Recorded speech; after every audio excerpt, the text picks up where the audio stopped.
All right, Coach, talk about just the bounce back today and a lot of fight against the team that's going to be second in the conference after the effort on Friday where you really had some trouble shooting the ball, came out today and gave Villanova everything it wanted and a little bit more. Yeah, I was so proud of our team, every single one of them, and especially Yanni on senior night. She kind of set the tone, and how about Courtney Pranger? And that's what I said in the locker room. For her to just, she walled up. She did a great job on Segrist. In fact, I felt when she picked up her fourth, that's when they kind of went on their run. Her energy and competitive greatness was contagious, and it just from player to player. Our two freshmen, I thought, provided great minutes. Scarlett was great. Shea Beeler was making the right plays down the stretch. I just felt like at the end we maybe ran out of gas a little bit in that fourth quarter when it came down to making shots, but we were getting open shots. But can't say enough just about every player and how much they competed, and their will to win was there. Maddie Segrist, she scored 26 points, but it was on 8 of 21 from the floor. And she had 7 free throws. But especially in the beginning of the game, you guys did a really good job of kind of keeping her at bay. Was that, I mean, obviously she was a focus coming into the game, but how did you approach her in this game? Yeah, we know Maddie's one of the best, if not the best player in the league, and she's just so hard to stop because she can score in a variety of ways.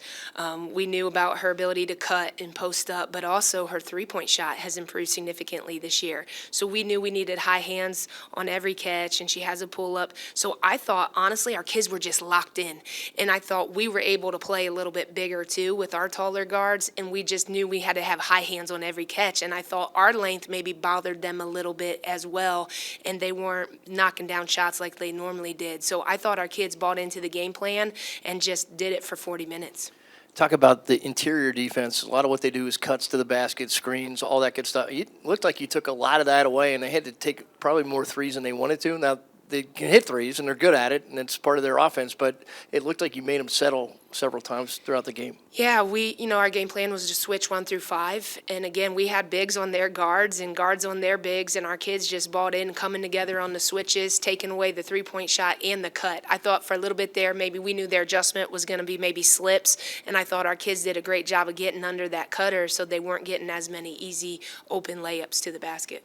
Turnovers were a big issue for you guys on Friday night, but tonight you outscored Villanova 13-9 in points off of turnovers. So how impressive was that for you to see that kind of a turnaround on just 2 days' notice, especially against a team like Villanova? Major growth, and that's a credit to Beeler and Scarlett. They handled the ball. They picked us up again in pressure, but I thought both of them were calm, cool, collected today, and they made the right decisions with the basketball, and we were able to get shots then versus turnovers. And then the one other thing that I was, looking at through the game is that it felt like you all were able to slow things down when Villanova went on a run in the start of the third quarter. They stretched out to about 10, and you're thinking to yourself, okay, how do we get back into this game? And you did. And, in fact, you took the lead late in the fourth quarter. So what was the message there in that break about midway through the third quarter when they're up 10, and how did you like that response? Our message was we got to keep fighting. I think that's when they went on a little run. They got some open threes where we switched back instead of switching up, and then they got us on a couple where maybe our ball side foot wasn't up, and they got a couple cuts to the basket. But I just continued to give our kids confidence and be like, no, the pressure's on them. We just got to keep fighting, and it starts on the defensive end. And then I thought offensively they had a hard time defending Beeler off the pick and roll. So we were just trying to utilize, if they were switching, get it to Yanni, which she did that. If they were staying home, then Shea can get downhill. If they helped off strong side, kick that for a shot. So I thought our kids were locked in to just taking and reading what they were giving us and making shots in that stretch, which got us on our run. And the big thing, though, is we got stops. We got stops when we needed to, and it was able for us to get out and get some points on our end as well. Kind of building on that offensive end, it seemed like this is one of the more patient offensive games that you played possession to possession. It wasn't kind of running in there and throwing it out and creating that turnover. When you didn't have a shot, you pulled it out and looked for something better. Did you see that? Yeah, definitely. And I think, we only really played 7. So I think just fatigue and guarding a 5-out motion, they used a lot of energy on the defensive end. So offensively is like, all right, let's use the clock a little bit. Let's get some good action and see what we can do. And again, credit to our kids. They stuck to the game plan and they were locked in today. What kind of reaction was it in the locker room here tonight?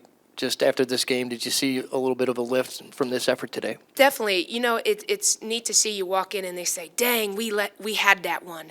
And for them to start believing, because we are young. And that's what a lot of people, we've been through a lot of injuries. We have youth. But the nice thing is majority of those kids are back.